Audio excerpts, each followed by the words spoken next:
Hey everybody, it's Jason Blaha here, representing Jason Blaha Strength and Fitness, and progressive overload is the only way you are going to gain muscle as a drug-free lifter. Flat out, full stop.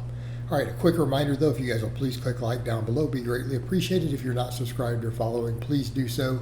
If you'll be kind enough to drop me a comment down below, I'd appreciate it so much. Thank you. Let's get over to the topic. Obviously, guys, I'm almost 50 years old. I've been around this game a really long time, coached a long time, lifted a long time. And before we even go into any discussion of science, let's just be clear. I have never, ever in my entire life met someone who was natural, even a bodybuilder, who had any appreciable, like legitimately solid amount of muscle mass, who was not really strong. Okay, that has been my lifelong experience. I can't think of a single exception. And it makes sense because progressive overload is the pathway by which you're going to gain muscle. And I think when people hear all this other stuff, I think what they're forgetting, you're talking about guys on drugs. Usually guys on pretty significant amounts of drugs, not just a little bit. When they start talking about, well, time under tension and creating this type of fatigue and getting a large amount of mind-muscle connection, chasing the pump, drop sets, Okay, well, you have to understand all of this fatigue and stuff they're oftentimes chasing with a lot of this, or worried about things like continual tension. This is the stuff that's only going to work for people on drugs, because even training volume itself, fatigue does seem to be a big factor. Like if people get on enough drugs, just generating fatigue in muscles is enough to cause serious muscle growth. Like they could do sets of jumping jacks to failure and they're going to gain muscle. But all this stuff is oftentimes these people, a lot of these guys, a lot of the coaches who are serious pro bodybuilders and things, they're promoting, hey, oh yeah, time under tension. That has no meaning. Okay, and it's not even a factor in muscle growth.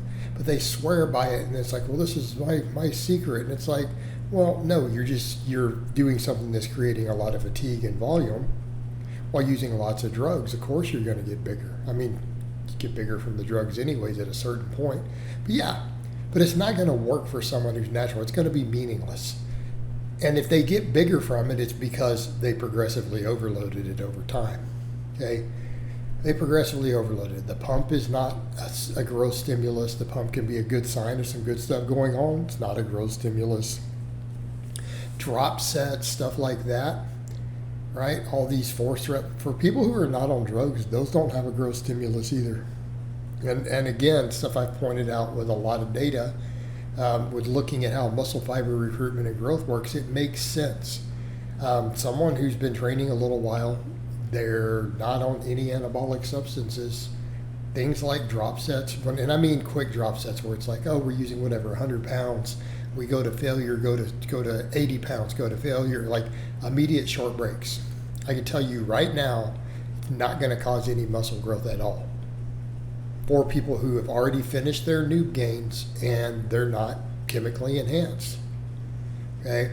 Because it's not getting back to the upper threshold muscle fibers again. The ones that grow is just hitting a bunch of intermediate fibers again, which can grow from drugs, right? Drugs will continue to make those grow. But people who are in a normal hormone range, they've been training a year or two, that stuff mostly stops growing. You only are going to get there with the fastest twitch fibers, and those can't be recruited again in like 30 seconds after they fatigue. It won't work. They will not reactivate. So really what we're looking at, progressive overload. Now, should the sets be hard? Of course. So when you say progressive overload, I'm assuming you're doing fairly hard work. And eventually you'd get, hypothetically, if you kept stopping way short of failure, but you kept adding weight, eventually you would start getting hard work in, all right? But when we say progressive overload, I don't mean cheating, right?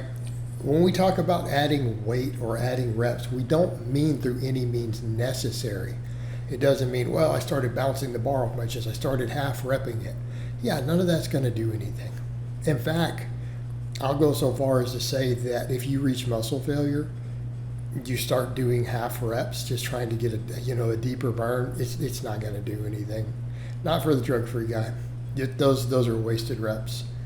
Okay, wasted reps. Because we're back over to you're taking out tension. So don't mean reducing weight. or we don't mean reducing range of motion. We don't mean bouncing. We don't mean more cheating with progressive overload. We mean while maintaining the same range of motion, hopefully a close to full range of motion, right? Maintaining the same range of motion, the same form. So if you were using a little bit of cheat or body English or leg drive, using the same amount and adding weight over time or adding reps, but you're not going to add reps indefinitely. It's going to come a point where it's like, look, you're going to need to start adding some weight to the bar or the machine or whatever you're doing. Your weighted pull-up, you're going to have more plates over time, right? Progressive overload. And the reason for that is that you have to disrupt that homeostasis in a muscle. All right, gaining muscle for humans, we're very resistant to gaining muscle. There's all these discussions of myostatin, and no, I don't think we should be messing with myostatin inhibiting drugs. A lot of this is there for a reason, is to keep us from gaining muscle that we don't need to gain, because it keeps us alive during famines and ice ages, keeps us from starving to death and not have too much muscle. So humans as a species are pretty resistant to gaining muscle.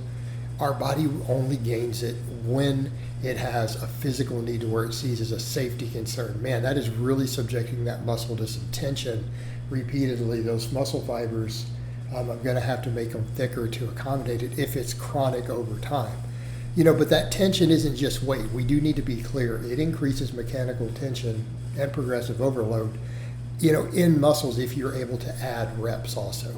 So again, if you have a weight you can only do 8 reps with, but using that same form, you build to 9, to 10, to 11, that will increase mechanical tension on a lot of the muscle fibers also, because that's what we're looking at. That tension gets increased on those fibers when the other ones are too fatigued to do it. So again, that's how we apply mechanical tension also, is to take sets really close to failure while you still have muscle fibers that haven't been recruited. That will then put more mechanical tension on those fibers.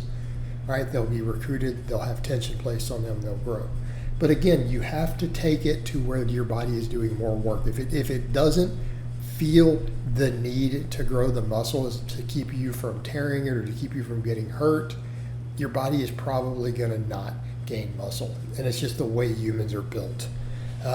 So again, that's why you have to go harder. You have to basically, any muscle that you want to grow without drugs, you're going to have to work it harder and harder. Notice I didn't say more and more. You're going to have to work it harder, meaning you can't just add more and more sets. That's not going to work either without drugs.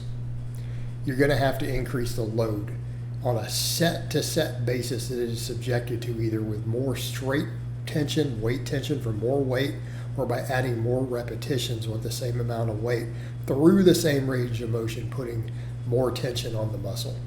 All right, guys, but that's really all I have to say on that today. I hope it's been informative, and I'll talk to you guys and gals next time.